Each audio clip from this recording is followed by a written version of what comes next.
Welcome back to Box Office Maniacs, and it's finished. The Lego Ultimate Collector Series Slave 1. Let me kind of move it out of the way a little bit here.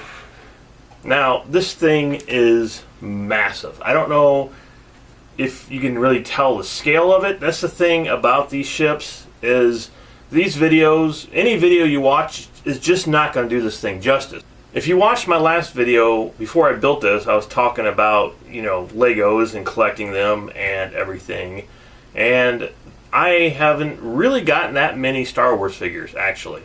So this is one of my first, well, at least big Star Wars sets. I have a couple small ones, but this guy here, he's the biggest I've had so far. Now, like I said, pictures and videos and everything just do not do this thing justice. This thing is incredible. It's amazing to look at.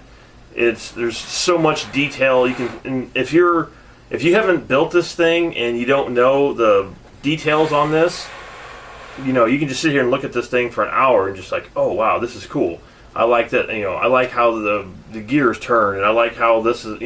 It's that cool. And like I said in my previous video, I take my time building these things. I could have probably built this within a week or less than a week maybe, and wouldn't have had as much fun as I did taking my time. I like to sit here in my studio and put some music on and just build this thing as slow as possible, maybe put an hour, maybe half an hour, and then skip a couple days, and I know it's waiting for me. That's what's so great about this. If I'm having a really terrible time at work, I come home and I build this thing and just leave the outside world for a little while and have fun creating something of this magnitude. And this thing is just an absolute work of art. There is no other way to describe this thing. It's a model, obviously, and again, people see these things and they're like, oh, they're kids, they're for kids, they're toys. Now, I'll say this here probably when I show this closer up, but this thing is pretty fragile. I mean, you can't just grab it and then, take it somewhere, because it'll just fly apart. There's a lot of little fragile parts on this thing. Mostly the sides here are pretty fragile. Anything right around here on the fins is fragile. All the stuff on the back is fragile. There's a lot of fragile stuff on here. So you have to be careful where you grab this thing at. Otherwise, pieces will just start flying off on you. But I really want to take a closer look at this and show you how amazing this thing actually is. So let's go ahead and take a closer look at Slave 1. Alright, let's take a look at this beast. And that's exactly what this thing is. As you can see, it comes with a plaque, which is really awesome, which just popped off here. And Legos are very fragile, if you don't know that. You touch something on a Lego, and it just likes to pop off. So, now that it's off here, we can take a look at it a little closer, because, I meant to do that. This is actually a sticker, so it's on the back of a flat piece of Lego, obviously. And it's one thing I really don't like about Legos is the amount of stickers you have to put on something. Because if you're paying this much for a model, basically is what it is, it should already come with printed things, and I don't think you should be able to put stickers on stuff, but that's me. Anyway, so it shows the Slave 1 here, manufacturer, length, engines, hyperdrive system, maximum speeds, all the different types of weapons it has on here. So, this is a really cool, informative plaque that's on here. And it just looks good too. Back it up here so you can actually see the whole thing. Yeah, so it's a really cool plaque. It just sticks onto the base basically by these two little pegs here, which decided to pop off as soon as I touched it. So let's go and reattach it. Now this thing is so huge, it's going to be hard for me to try to fit it all in the camera, because I don't have a space big enough to actually show this off. Okay, I'm going to try to start from the top and work my way down. Obviously, this is the cockpit up here. And while building this, it wasn't that hard to really build it. It's very time-consuming, very complicated, in some places, but it wasn't like super difficult.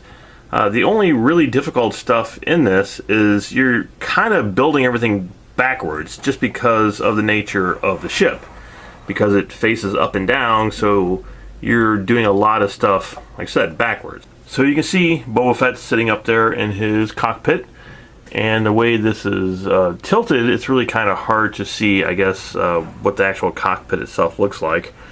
And the way this detaches is pretty nice. It's only attached, and hopefully I don't destroy anything by doing this, but it's only attached by several pegs here, so you can just kind of pull it out, just like that. And these 3 pegs here are the only thing that's attaching this screen to the actual ship.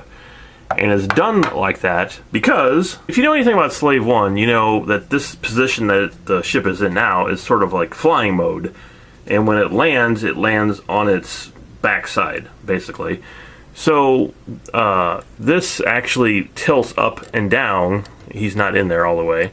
I'm going to go ahead and take him out because I'm going to show you him a little closer up in a few minutes.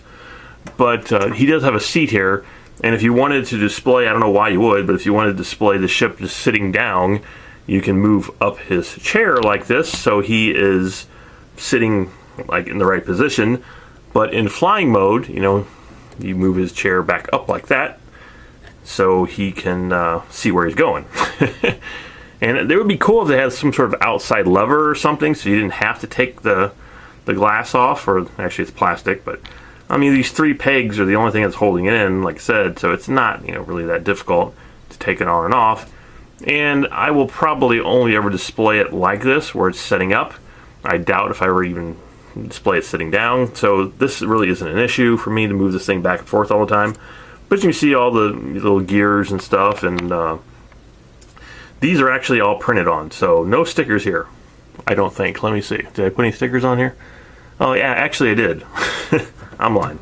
These here, these 2 side things here are both stickers I had to put on.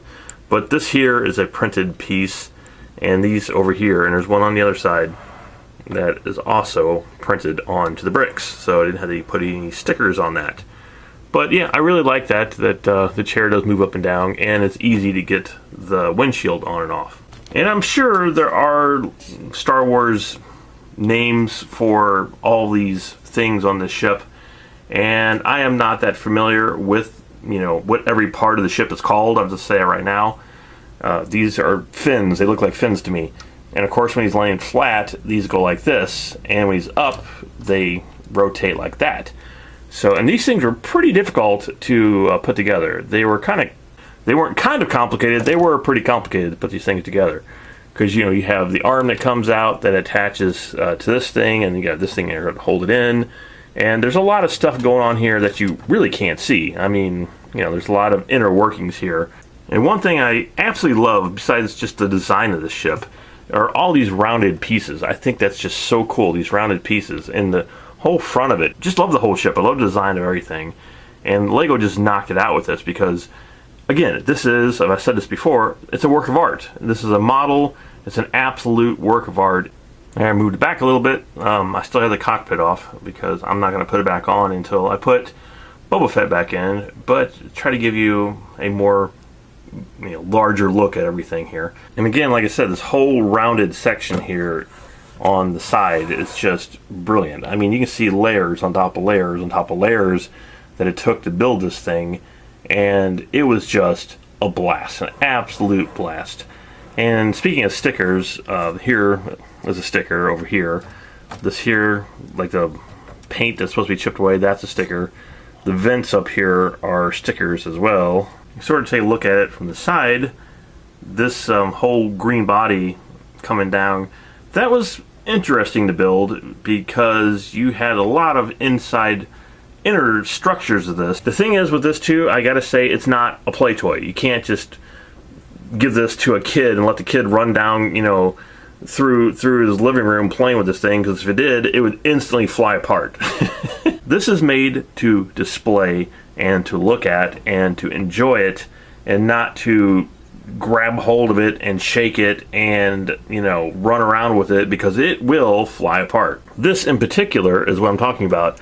As you can see, these aren't really being held on by anything. they're just like flaps, and they're just kind of here like this, and they're not really attached to anything. And it does have some cool features besides the cockpit. These here actually do pop out, and I gotta be careful with them because they like to fall apart when I touch them. So let me try to put this back on again. Okay, so this does pop out. There you go. So this does pop out just like that. And of course there's some guns here that for weapons, some of his weapon systems that pop in and they hide in and they pop out just like that. And what's kind of cool is this side also has them, but it's a different weapon. And this is a really hard one to get out of here because it's a little bit larger. But yeah, this is what this weapon here looks like. And this sort of looks more like a rocket, maybe, or laser or something. Again, I don't know the terminology of any of these weapons on Slave 1, but it's something that will do damage. It's a damage-making thing. So that's the official name for it now. And with them both out like that, it looks really pretty freaking cool. Even cooler than it was before, if that's possible. Down here on the tail end, I guess if you want to call it that, are more guns, and these do rotate. Mostly for, again, if it decides to land flat, you know, you can rotate these like this, and then when it takes off, you know, you can move them like that to shoot the bad guys, because I guess you could shoot them like this as well. It might hit some of the stuff up here, but or shoot them this way, you know, they rotate every way. But it's cool. I really like these end guns, and it's pretty inventive how they put them together too. Now, if you thought the front of it was cool, I mean, take a look at this. If you're putting this on a shelf, you know, the back of it will probably hardly ever be seen. But yeah, this is where all the mechanics and everything are, you know, to fly the ship. It's so dark down here. I don't know how well you can see this, but you can see it has all this interior stuff here. That stuff right there. It's basically just, you know, mechanics and whatnot to make it look like it's more realistic, like this is actually a working ship. And I really love this. These blue clear Legos that go across here. That's just really awesome. I love that design. And of course you have, like, I guess this must be some sort of like a radar dish that's on here. And I just love the whole just plain thing here for the radar dish, and it's just great. Gotta say, when I was building it, these things here were pretty annoying, because when you set it down flat, these is basically what holds it, and it kind of makes it look like it's floating a little bit, these clear things. But when you are building it, these things like to pop off, and they really didn't give you that many extras, so I kept crawling around the ground looking for these things half the time I was building it. And here is the rest of the underbelly. And again, those things there, I'm assuming are thrusters or whatever, and those are awesome. One big worry I had when building this thing is heavy. It's really heavy. I don't know how much it weighs exactly. I would say probably in the range between 25 and maybe 30 pounds. So I was wondering how they were going to build a stand that was going to hold this thing. And that's what sort of really worried me the whole entire time building this thing. It's like, how are they going to have something that's going to support this thing's weight? And they actually have it balanced out really, really well. As you can see, you know, it hasn't fallen off, thank God. And I don't think it will, but it's not like permanently attached to this. I'm actually going to take it off here for a minute so I can show you some other features here. But basically, these hooks, as you can see right here, they come up and they go into two holes right underneath these tan Legos here. There's a hole in each one of those, and they slide right into the hole like that, and that's what's basically holding this up. So I'm going to take it off here for a second to show you something. And here you go. Here's a better look at the stand. See those things right there just slide into the holes on the bottom. So it's a pretty inventive stand, and no worries here. I mean, this thing will hold this up with zero problem. I wanted to show you this thing sitting down like this because it does have another compartment back here. Now, this is the very back end of the tail of it, and if you look underneath of it, you can see that it has sort of like a little handle back here, and you pull that handle and it comes up, and Han Solo is in here and he drops down.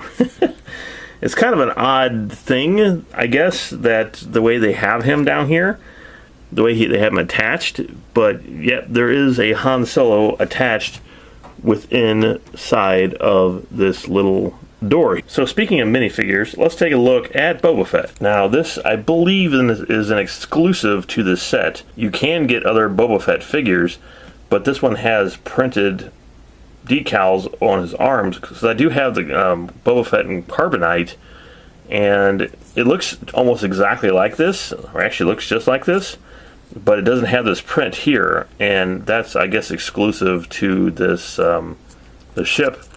And here is the backpack that he has. It's a really nicely well detailed figure. It's really cool. I like the shiny parts on it, and he has his sort of his cape here coming off the one shoulder, and you know, his helmet does have the thing here that goes down for targeting.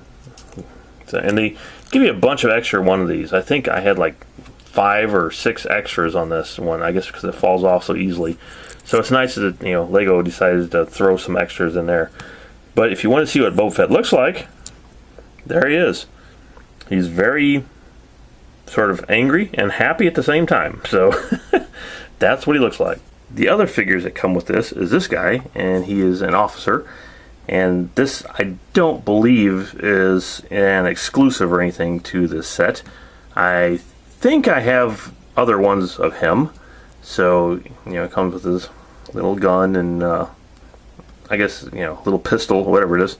And he's cool. I like him. I really like his hat a lot. I think he has a really cool looking hat.